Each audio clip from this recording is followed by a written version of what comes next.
Welcome to the Garden Angelist, where we talk about flowers, veggies, and all the best dirt. I'm Carol Michael from Indianapolis, Indiana. And I'm Dean Ash from Guthrie, Oklahoma. Hey, Carol. Hi, Dee. Beautiful day here in Indianapolis. It is, and the butterflies have arrived in Oklahoma. I've seen a few monarchs today. It's a good day. I saw some monarchs. I saw some painted ladies. And I mowed the grass this morning, and as I rounded the corner around some flowers, bees and butterflies were all over the place. I was in a cloud of them, and I loved it. And you loved it. I love that. So we've turned the corner. Another corner we've turned is into September, which means that summer's practically over. Summer is on the wane. And do you see me smiling? Yes, you do. I do. You have survived another hot Oklahoma summer. Yes, but I got to say, we really weren't as hot as we are sometimes. And we're going to be hot this week, but that's okay. We're starting to get those cold fronts in. You know, those little gentle cold fronts. And oh, yes.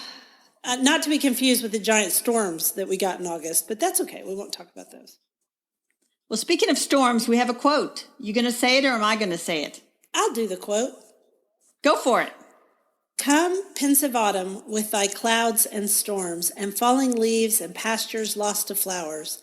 A luscious charm hangs on thy faded forms, more sweet than summer in her loveliest hours.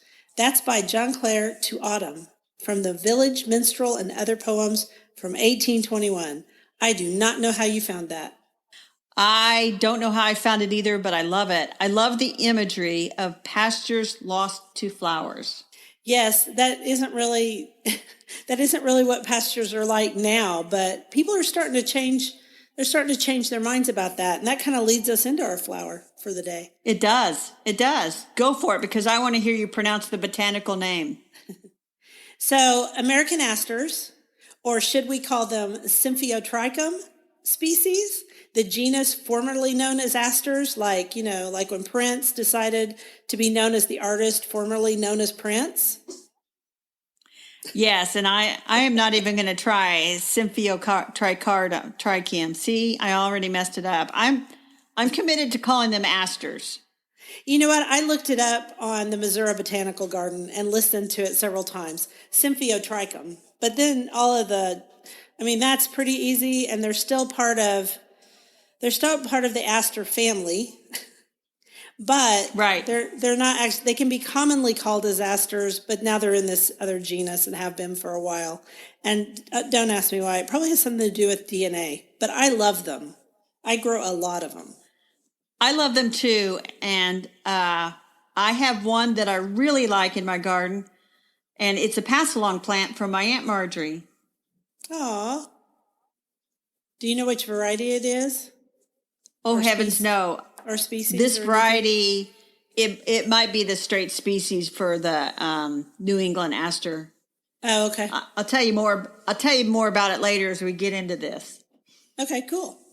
So I think it's interesting that they even say in the botanical literature that we can still call them commonly asters.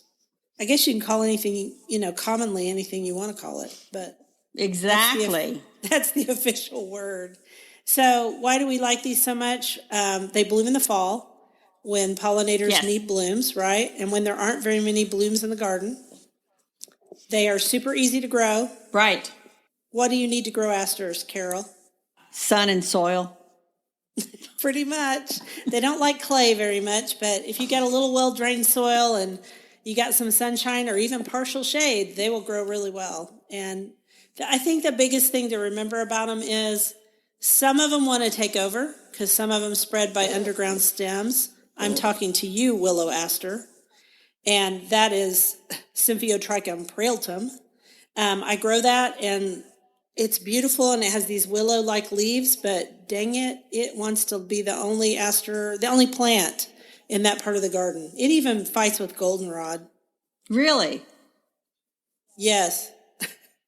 And it's about 6 feet tall. It's huge. But you know what? Butterflies love it, so that's okay.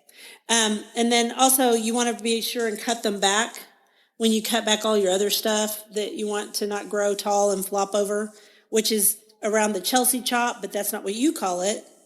I call it the Indy 500 chop because it's when the Indianapolis 500 race takes place around Memorial Day. And sometimes with some of these asters, I cut them back twice. If we've had a really good rainy summer, I cut them back twice, and they'll still bloom. Just don't cut them back right now because they're starting to form flowers. So tell me some that you love to grow besides the one that your aunt, was it Marge? Is that Aunt Marjorie. Marge? Well, I have a couple of them that I really like. I have one that's a dark pink, and it's called Alma Potchki. Yeah, Alma Potchki. That's a great one. Mm-hmm. I think we both grow October Skies, which is a almost blue. Yes. It's gorgeous. It is gorgeous, but I don't think it's the most gorgeous. What is the most gorgeous? Well, in my opinion, the most gorgeous is Bluebird. I think Bluebird is prettier than any of the other asters. And it also has a really good growth habit. It also has beautiful foliage, and it is rarely afflicted by any of the aster problems. I want it now. See how it goes? Now I want it. I should buy it. You should buy it. American Meadows has it. I bought mine locally from Bustani Plant Farm, but American Meadows has it, and a bunch of other places have it. And I've spread it all around the garden. The reason I like it because it's a true blue. It's even bluer than October Skies, which is hard to believe. It has mostly upright growth. Yes, you do have to cut it back, but it doesn't flop. And it has bluish foliage, and it also doesn't get any of the problems that asters sometimes get around our house. Dee, tell me about these aster problems. Okay, so they have a couple of problems. A few varieties do. Some of them have powdery mildew. What doesn't in a humid summer? But you don't get it much in sunny areas. That's if you do it in partial shade. They also may need staking, even if you cut them back, because some of them flop. And some of them get something called aster wilt. And I have seen that in my garden a couple of times. In fact, Alma Potchki gets it every once in a while. Bless Alma's little heart. Really? I have not seen it in my garden, thank goodness. But it just looks ugly. Yeah. And if you see it, just cut it out. Right. That's what I do. I just cut out the section that's sick and go on with my life. So I love Bluebird. I was going to say that Bluebird was found in a garden, a Guilford, Connecticut garden. This is from the Mount Cuba Center website. Uh-huh. And it was introduced in 1994 by Dr. Richard Leidy. And he was part of the Mount Cuba Center. I don't know if he still is. And it's a really fine natural selection. So let's talk a little bit about spontaneously occurring varieties of plants, because that's what that was. Yeah, let's talk about that. What do you want to say about it?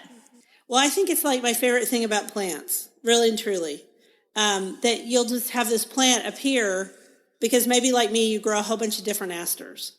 And then one day there's just this one that's slightly different, slightly better, and somebody who's smart sees it, and then it becomes a whole new variety. That's cool. Well, and if you found one in your garden, Dee, you could name it. You could name it after me. I could, or I could name it after my garden, Little Cedar Garden. There you go. We could call it the Symphotrichum leve Little Cedar. The reason I have my Aunt Marjorie's aster is it's one of those that self-sows itself all over the garden if you're not careful. And yeah, I got some of those. And she could never really consider it a weed, so she dug it up and gave me some. And she said that she had gotten it from my dad, which was weird because my dad, I never saw an aster growing in our garden growing up, and I think they were just too messy for my dad. He liked a little bit neater garden. Right. You need to not be overly concerned with tidiness. No. If you're growing asters, because they have minds of their own, and some bloom later, some bloom earlier.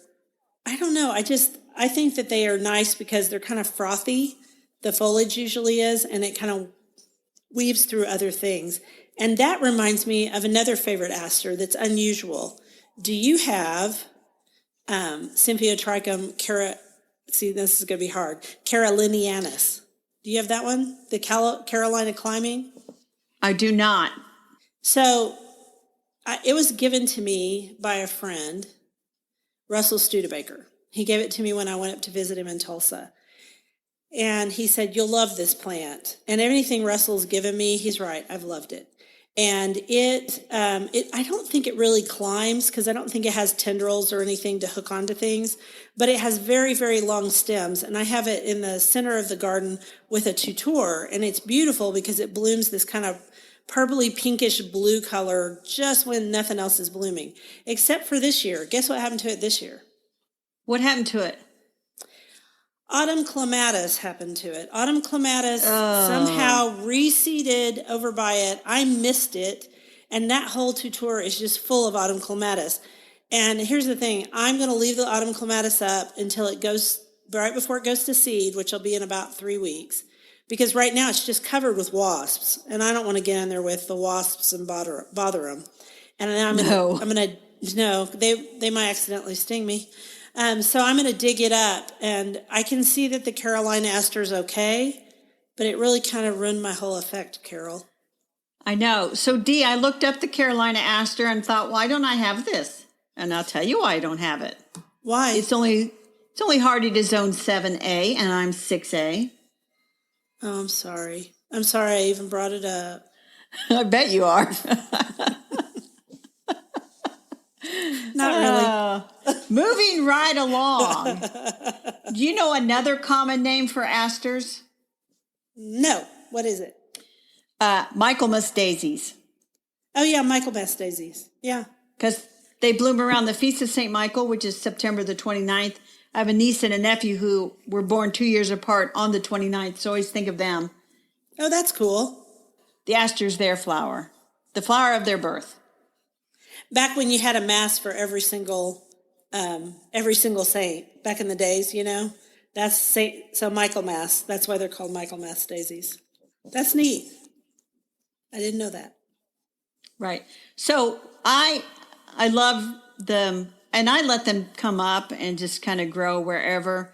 I have noticed that I'll call it Aunt Marjorie's, that sometimes it forms the little donut where the perennial kind of keeps spreading out and the inside dies. Dies back, and when you see that in the spring and it's coming up and it's not coming up in the center, it means it's time to dig and divide it.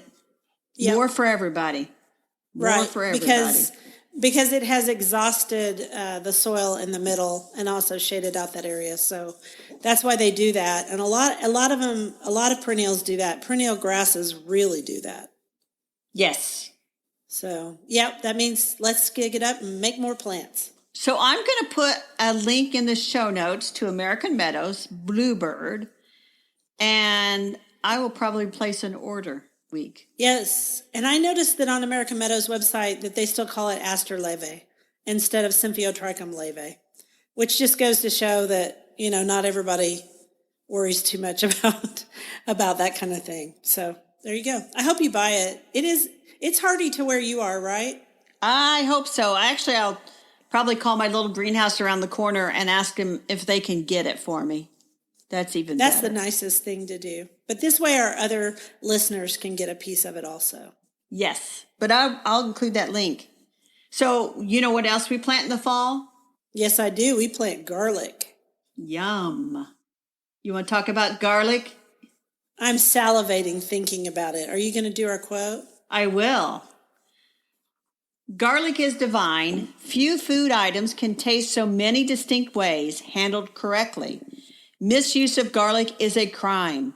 Please treat your garlic with respect. Avoid at all costs that vile spew you see rotting in oil in screw-top jars. Too lazy to peel fresh? You don't deserve to eat garlic. That's by Anthony Bourdain. Well, one thing about Anthony Bourdain, he was never, if not opinionated. Although I have to agree, garlic is pretty easy to peel. You just smash it with a big knife, a big butcher's knife on the side. And if you do that, the peeling comes right off. And then you just chop it up. So it's not really hard to do, right? And yes. Growing your own garlic, oh my goodness. The variety, just the variety is amazing. Yes, you can get mild to strong and everything in between. You can get purple, you can get white, you can get soft neck, you can get hard neck. Goodness. Pinks, there's pinks. Yes. So I will say there's 2 other garlics to avoid at the grocery store. What's that? For God's sakes, don't buy that garlic in that little cardboard box. Oh, the really sad garlic that's been sitting there for a long time. Right. Yeah, And you don't want that. Yeah. and check the source. You also do not want garlic shipped in from China. Yuck. Yuck for many reasons. So here's the deal. Just buy organic garlic and buy it at a good store. I mean, here, even in Oklahoma now, unless you live out rurally, there's so many places to buy good garlic. We now have a Trader Joe's. We have a Whole Foods. Even our local grocery store and natural grocer, they all have really good garlic. So buy that garlic because that garlic did not come from China. A lot of times it was grown locally. But you don't want to plant that garlic, right? No. It's okay to eat, Yes. but don't plant. You want to buy from a good, normally seed places sell it. Botanical Interest has it. Burpee Seeds has it. Johnny's Selected Seeds has it. We'll put a link to a couple of sources for garlic on our show notes as well. And There's also some places that are just devoted to garlic. Like you can go, there's some places online that just do garlic. And then I want to say some of the tomato seed companies, some of those just do tomatoes, peppers, and garlic. really, well, the advantage of buying it online, or I mean, from one of these places is, first of all, it'll be virus free. There are some viruses that can get into garlic. It'll be virus free. Yeah. And oftentimes it's organic. Plus, the sheer variety of varieties that you can buy is you'll be mind boggled over the options. Right. So let's separate it out for them real quickly for our listeners. There's hardneck garlics, which tend to be more cold hardy. And that's all I would grow in Indiana. Right. And in Oklahoma, you can grow hardneck or softneck. Softneck is the type you see that is braided, and it's usually white garlic, usually. Hardneck is where you can really, really find some unusual things. And by us saying hardneck, that means that in the center, what you mostly buy in the grocery store is not hardneck. Some of the organic ones I have seen are. Most of it's softneck. So in the very center, if it's hardneck, it has this center stem that is very hard, and the cloves are all around that center stem. Right. And you cannot braid it because it's hard. So hardneck is nice for a lot of reasons. One is variety. Cold hardiness is another. I will say this, in my area, hardneck is not stay as long in my pantry as softneck does it. But here's the deal. I eat it all. I mean, there's not any left to go bad. I think it's gone bad one time because I love it so much. And, you know, if you get into growing garlic, and it can be kind of an investment, some of these bulbs are not that cheap. After you harvest it, you can save your biggest bulb, your biggest, best bulb, and replant that fall. So let's tell people, first of all, you plant garlic in the fall. So you get that big bulb and you break it up into all the little cloves. And then you just stick that clove in the ground, I don't know, like a couple inches down. And wherever, however many cloves you plant, that's how many bulbs of garlic you'll get the next year. Isn't that cool? That it's is another cool. one of those multiplication things. So you plant it in the fall, and I would plant it, you know, around here, I'd probably plant it mid-October. You might plant it a little bit later. Yeah, I'll plant it somewhere in there. The truth is, I just plant it at the same time when I plant my lettuce and stuff like that. So late September, October, right in there. I found a really cool website online. What's that? And no, they haven't given us anything to say anything about them. It's called Fillory Garlic Farm, and they are known for garlic. And it is certified organic. It's out of Omak, Washington. And my goodness, there are a lot of varieties of garlic on here. And you could just have a good time on this website. So we'll link to it in our show notes. We will definitely link to it. The other thing about garlic, so you plant it in the fall, you forget about it. Yep. Then in the spring, don't plant in that area because up pops the garlic.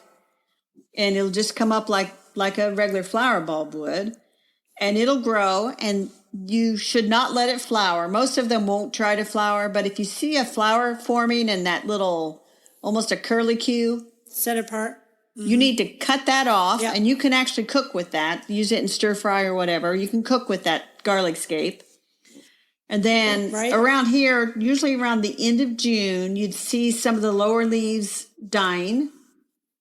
And so you would, the point you have 2 or 3 lower leaves that are dying off, then you carefully dig it out. Clean it off. Yeah, exactly. Store it very dry. You don't want to store it with any moisture. Store it dry and use it as you wish for cooking. Very easy to grow. You'll get bigger bulbs if you give them a little fertilizer, but I'll be honest, mine are planted in raised beds. And after I plant it, I just put on about a 2-inch layer of compost, which for me is mostly leaf mold. And then I just leave it and they come up in the spring. And they look like green onions. Yes. When they're coming up. So if people haven't grown garlic before and you see them, except for their leaves are flatter. So when they come up, those are not your green onions. You would have planted those in the spring.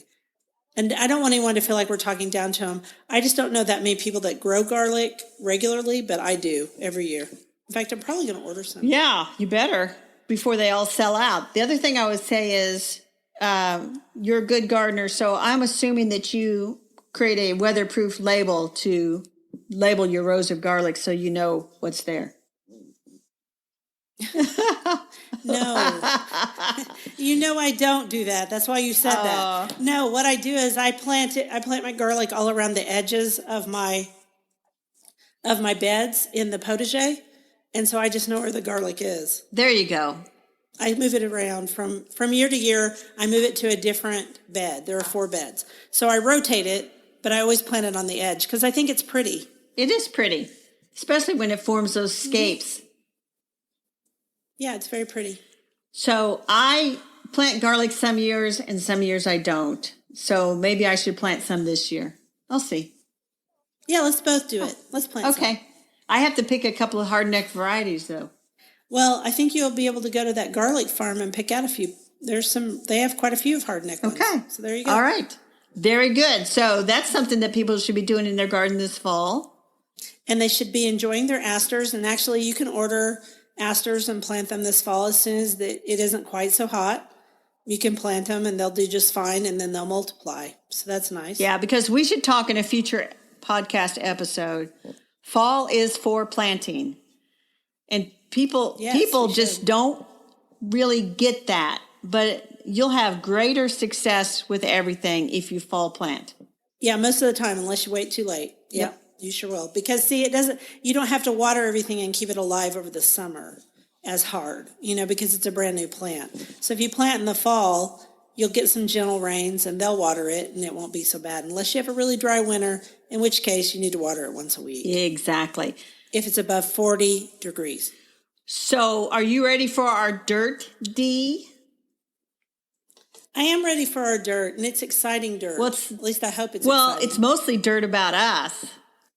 That's okay. Every once in a while, we can make the dirt about us. We're dirty girls. There you go. I wanted to talk about I have a new website. Yes, you did a new website for your name so that you can showcase all your books. Right. I have a new website. It's simply called caroljmichael.com. And it's a place where people can go and they'll find all my books. They'll also find where I'm speaking and information about hiring me to be a speaker at one of their gardening events. That's right. I have one also called dnash.com, and we don't promote our personal websites that often. But if you want to hire us for a speaking engagement, that's a great place to meet up with us. Although the truth is you can write us almost anywhere. Yeah, we think we're all over the internet. We feel that way. And Dee, I just want to give a little teaser out. I know I have several books. I've just finished another book of essays, completely not part of my trilogy of gardening books. And it's ready to send to my editor today, which is exciting. That is awesome. This is your initial edit, right? Yes, this is the content. One day we should talk a little bit. We should talk a little bit about about books and how they come to be, because I think people would be interested in that. Yes. And you've got some exciting news. You've got a big speaking engagement coming up.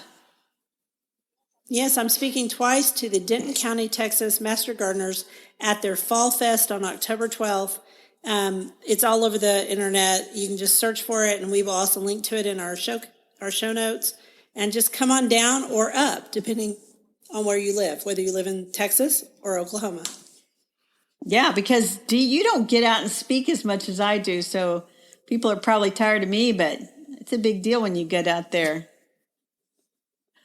Oh, I don't know. I speak quite a bit, but this summer I didn't because, we launched this podcast and we've been doing a lot of other stuff too. You do speak more than I do. I spoke a couple of times this year. On September the 28th, I'll be up in Lake County, which is the way northwestern corner of Indiana. They have a program called Rhapsody in Bloom, and I'll be up there speaking. So I really like that. I like that title. That's cute.